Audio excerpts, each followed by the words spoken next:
भावाप्तिरभावे कृष्णकर्मणा तस्मै संज्ञानरूपाय नमोस्तु परमात्मने। अहिंसा परमो धर्म के, महावीर भगवान के, संत शिरोमणि आचार्य गुरुवर श्री विद्यासागर जी महाराज जी के, 3 कम 9 करोड़ मुनि राजाओं के,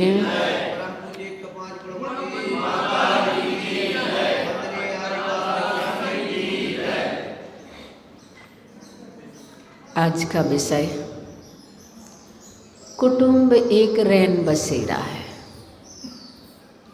इस बात को आचार्य पूज्यपाद स्वामी एक गाथा के माध्यम से हमें उदाहरण दे रहे हैं कि ये परिवार, हमारा पूरा कुटुंब रैन बसेरा रूप हमें प्राप्त हुआ है।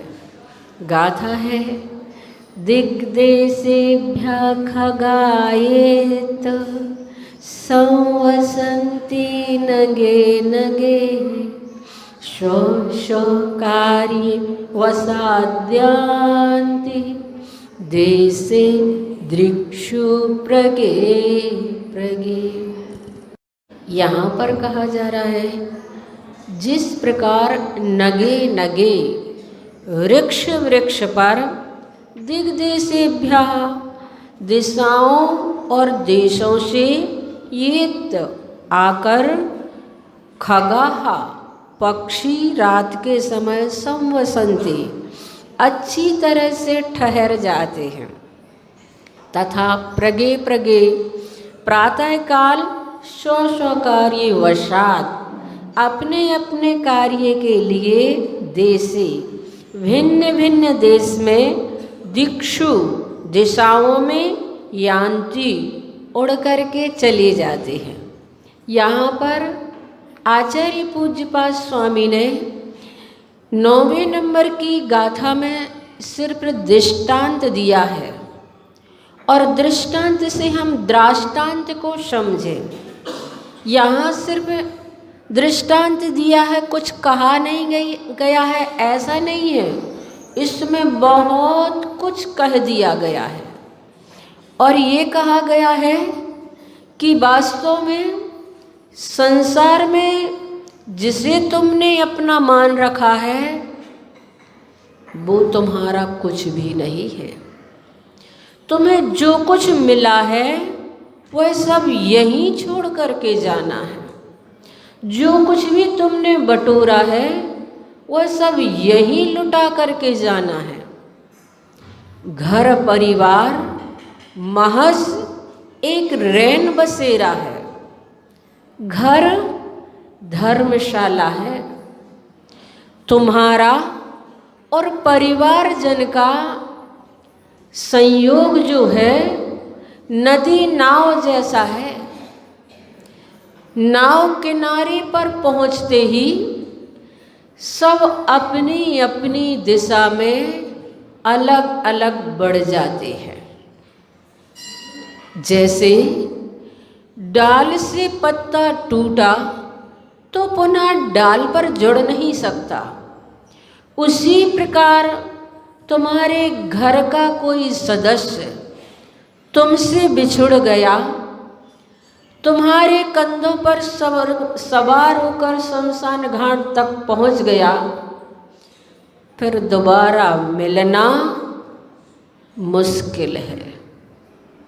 ये बात आचार्य पूज्यपाद स्वामी यहाँ पर इस उदाहरण के माध्यम से हमें समझा रहे हैं, हमें बोध दे रहे हैं और बता रहे हैं कि वास्तव में 10 दिशाओं से पक्षीगण सांझ के समय आकर एक वृक्ष पर तो बैठ जाते हैं, लेकिन जैसे ही सुबह होता है वैसे ही सब अपनी अपनी दिशाओं में उड़ जाते हैं। उसी प्रकार तुम यहाँ आए हो, कोई 100 साल के लिए आया है, कोई 50 साल के लिए आया है, कोई 25 साल के लिए आया है, कोई 15 साल के लिए आया है।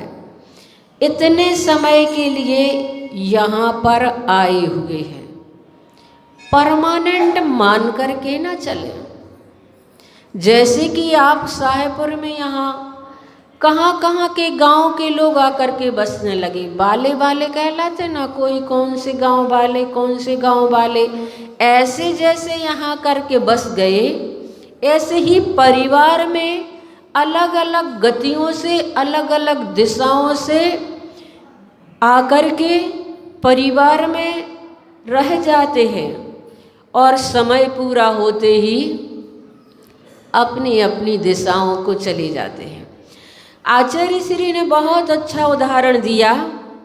उन्होंने कहा, सुनिए, एक प्रसंग सुनाता हूँ। चक्रवर्ती की 96,000 रानियां होती हैं, जिनमें 32,000 रानियां तो मिलेच्छ खंड से आई हुई होती हैं। और मिलेच्छ खंड में तो धर्म के संस्कार होते नहीं हैं। मिलेच्छ खंड एक ऐसा स्थान होता है जहाँ सम्यक दर्शन की प्राप्ति भी नहीं होती है। नरक में सम्यक दर्शन हो जाता है, 7वें नरक तक में भी सम्यक दर्शन हो जाता है, लेकिन मिलेच्छ खंड में सम्यक दर्शन तक की योग्यता नहीं होती है। ऐसे मिलेच्छ खंड से 32,000 रानियां चक्रवर्ती के लिए ब्याह दी जाती हैं। नियोग है ये। आर्यखंड एक है, मिलेच्छ खंड 5 हैं, लेकिन एक आर्यखंड होते हुए भी 64,000 रानियां आर्यखंड की होती हैं और 5 मिलेच्छ खंड होते हुए 32,000 रानियां चक्रवर्ती की मिलेच्छ खंड की होती है। तो आचार्य श्री ने कहा, मिलेच्छ खंड में रहते हुए अपने वंश में वे कोई धर्म नहीं करती थी, वहाँ पर उनके कोई धर्म के संस्कार नहीं थे। लेकिन जब से चक्रवर्ती के वंश में आती हैं तो वे सभी धर्म परायण हो जाया करती हैं, क्योंकि चक्रवर्ती के वंश में एक ऐसा नियम रहता है कि उनके यहाँ पर कोई भी अधर्मी नहीं होता, हो ही नहीं सकता। आचार्य श्री ने कहा, चक्रवर्ती के यहाँ की विशेषता होती है कि उनके वंश में कोई अधर्मी नहीं हो सकता, उनके वंश में कोई गूंगा नहीं होता, कोई बहरा नहीं होता, लूला लंगड़ा नहीं होता, इत्यादि किए नहीं होते। यहाँ तक सुनते हैं कि उनके वंश में किसी का अकाल मरण तक नहीं होता। इतने पुण्यवान चक्रवर्ती होते हैं कि उनके सामने किसी की मौत हो जाए, किसी का अकाल मरण, अकाल मरण मौत वाली बात नहीं, आयु पूर्ण हो गई तो बात दूसरी है, लेकिन अकाल मरण उनका नहीं होता है। इसके उपरांत भी उसकी पटरानी जो होती है पुत्र रत्न से रहित होती है, निस्संतान होती, पुत्र रहित ही नहीं, निस्संतान होती है। फलतः रूपवान होती है, चूँकि उसको अभिमान होता है, और अभिमान, बहुत बड़ा अभिमान उसमें पाया जाता है, जिसके फलस्वरूप वह छठवीं पृथ्वी में जाकर के जन्म लेती है। आचार्य श्री ने ये उदाहरण क्यों दिया? चक्रवर्ती की पटरानी जाकर के कहाँ जन्म लेती है? छठवें नरक में। यहाँ पर आचार्य श्री ये बताना चाह रहे हैं, इस प्रसंग को मैं इसलिए सुना रहा हूँ। आचार्य श्री ने कहा, आप लोगों को दिग्देशेभ्यः खगायेत वाली बात है, कहाँ कहाँ से जीव आते हैं, कहाँ कहाँ से किन किन व्यक्तियों के साथ हम रहते हैं, और अंत में क्या क्या करके कहाँ कहाँ चले जाते हैं, क्या क्या करके वाली बात आचार्य श्री ने कही। चक्रवर्ती का परिवार है, लेकिन पटरानी अभिमान करके, अहंकार करके कहाँ चली जाती है? छठवीं पृथ्वी में। जबकि चक्रवर्ती के बारे में भी बताया जाता है कि चक्रवर्ती का मरण अगर राज्य में होता है तो नियम से वो भी नरक जा सकता है, और अगर दीक्षा ले लेता है तो नियम से स्वर्ग या मोक्ष की प्राप्ति होती है। तो चक्रवर्ती की पटरानी के बारे में भी कहा जा रहा है कि वह छठवें नरक इसलिए जाती है क्योंकि उसको बहुत बड़ा अभिमान होता है। मैं 96,000 रानियों की प्रमुख हूँ, मैं पटरानी हूँ, मैं जेठानी हूँ, मैं महारानी हूँ। बस यही अहंकार उसे नरक ले जाता है। तो आचार्य श्री कह रहे हैं मुझे विश्वास ही नहीं होता कि इतना पुण्यशाली चक्रवर्ती, धार्मिक वंश का, और उसके परिवार उसका इतना धार्मिक, उसका स्वयं का पुण्य जीवन, पुण्यमय जीवन, और उसके साथ वर्षों तक रहकर भी वह पटरानी अपने जीवन के अंतिम क्षणों में कृष्ण लेस्या के साथ कैसे रह जाती है, छठवीं पृथ्वी में कैसे चली जाती है। इस कथानक को आप लोगों ने एक बार नहीं बार बार सुना होगा, और इसमें प्रेरणा दी कि एक बार नहीं बार बार पढ़ना भी चाहिए।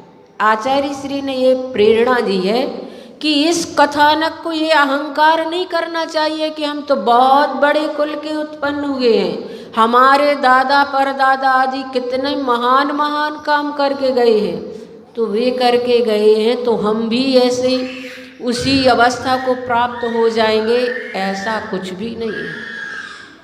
इसलिए यहाँ पर आचार्य श्री ने उदाहरण दिया है कि एक मोक्षगामी जीव चक्रवर्ती, जिसकी 96,000 रानियां, 32,000 मुकुटबद्ध राजाओं के द्वारा सम्मान पाने वाला, 18 करोड़ घोड़े, 84 लाख हाथी, 18 करोड़ रथ, 9 निधियां, 14 रत्न, पिताजी तीर्थंकर, छोटे भाई कामदेव, स्वयं चक्रवर्ती, जिसका धर्ममय व्यक्तित्व, उसके साथ रहने वाली वह पटरानी।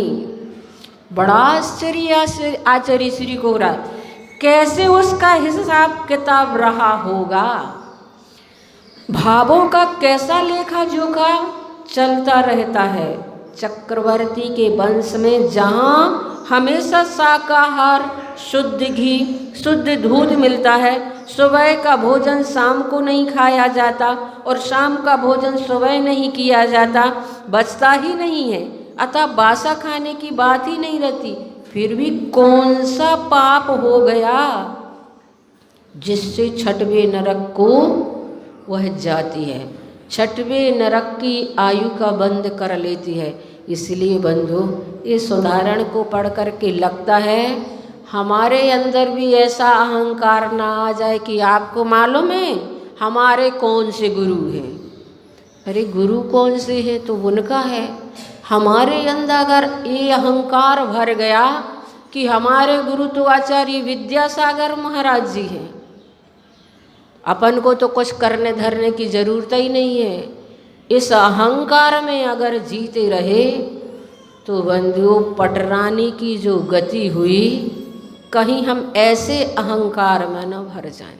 हमारे अंदर भी वह नम्रता, विनम्रता, वह चारित्र्य के प्रति सम्मान और धर्म के प्रति आस्था का भाव होना चाहिए।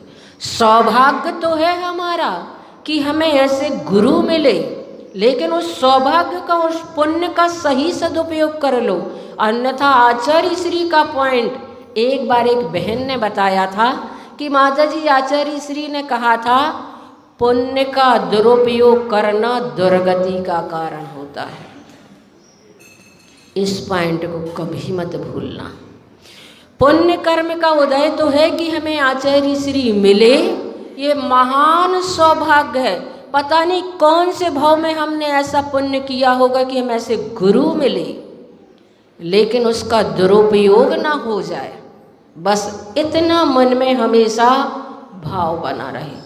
उस पुण्य का दुरुपयोग अगर हमने कर लिया तो वह दुर्गति के लिए कारण बनेगा। इस उदाहरण को आचार्य श्री ने जब दिया, मैंने पढ़ा तो मैंने सोचा कि वास्तव में ये कथानक आचार्य श्री भली ग्रस्तों के लिए कह रहे हैं कि इस कथानक को तुम्हें बार बार पढ़ना चाहिए। आचार्य श्री कह रहे, मैं जब भी यह कथानक पढ़ता हूँ तो सोचता ही रहता हूँ कि यह भावों का कैसा खेल है। उसे स्वरूप का नहीं मात्र रूप का अभिमान रहता है कि मैं सबसे सुंदर हूँ, कहीं मेरा रूप कम ना हो जाए। ऐसा अपना रूप का इतना अभिमान रहता है कि वह गर्भ धारण नहीं करती, संतानहीन रहकर ही चक्रवर्ती को अपने रूप सौंदर्य द्वारा प्रभावित करने का प्रयास करती रहती है, और शेष समस्त रानियों को भी अपने रूप के द्वारा पराजित करने का भाव करती रहती है कि तुम्हें मालूम है हमारा रूप कितना सुंदर है। अपने को सबसे बड़ी मानती है, यह नहीं समझती कि मेरा वर्तमान तो इतना रूपवान है, लेकिन भविष्य कितना काला कुरूप। छठवीं पृथ्वी के आगे स्त्रियों का गमन नहीं होता। मतलब यह हुआ कि नारी की योग्यतानुसार नरक की अंतिम स्थिति, अंतिम छोर को उसने छू लिया। इतना अहंकार, कहाँ चक्रवर्ती की पटरानी और कहाँ वे 32,000 रानियां मलेच्छ खंड की जो आरिका बन जाती हैं, वे सदगति को प्राप्त करती हैं, और अगर आरिका नहीं बनती तो बताते हैं कि वे सभी रानियां अष्टमी, चतुर्दशी, अष्टानक पर्व आदि में शुद्ध वस्त्र पहनकर पूजन चिंतन मनन में लीन रहती है। सोचो, विचार करो कि भाव अलग है और दृश्य अलग है। भीतर का अलग और बाहर का अलग दृश्य है। जिस प्रकार वस्त्र को परिवर्तन करके आप दूसरे वस्त्र पहनते हैं, उसी प्रकार एक गति से दूसरे गति को यह जीव चला जाता है। इसलिए बंधु, रूप का अहंकार ना करो, धूप सा ढल जाता है। तन नहीं छूता कोई, चेतन निकल जाने के बाद फेंक देते फूल जो खुशबू निकल जाने के बाद। मैंने पढ़ा कि एक महिला ने सुनार से कहा, मुझे सुंदर सी नथनी बना करके दो। सुनार ने कड़ा परिश्रम करके उसकी मनमोहक नथनी बना करके उसे प्रदान कर दी। बड़ी अद्भुत नथनी थी। उसको पाकर उसका मन मयूर नाच उठा, क्योंकि उसकी मन की मुराद पूरी हो गई, उसकी इच्छित वस्तु उसे प्राप्त हो गई। उसने उचित पारितोषिक उस सुनार को दिया और अब वह महिला उस सुनार के ही गुणगान करने लगी। एक दिन एक संत वहाँ से निकले। उन्होंने पूछा, बहन किसका गुणगान कर रही हो? तो उसने कहा, देखते नहीं हो मेरी कितनी सुंदर नथनी है, जिस सुनार ने ये बना करके दी है मैं उसका गुणगान कर रही हूँ। संत ने कहा, अरे बावली, जिसने तुझे नाक दी तू उसका गुणगान नहीं कर रही है, जिसने नथनी बना करके दी है तू उसका गुणगान कर रही है। और बंधुओं, वास्तव में हम भी ऐसा ही करते हैं।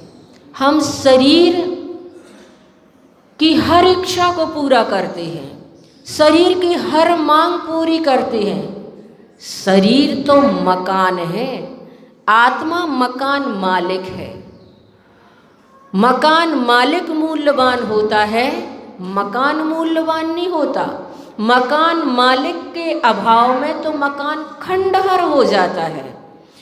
फिर उसकी स्थिति को आंकने वाला मकान मालिक ही हुआ करता है।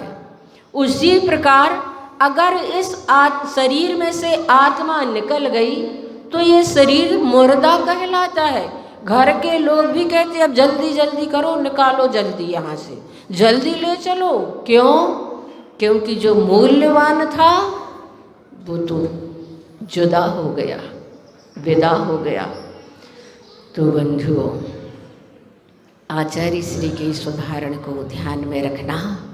मृण्मय को नहीं, चिन्मय को भजो और चैतन्य होकर अपने जीवन को जागृत करो।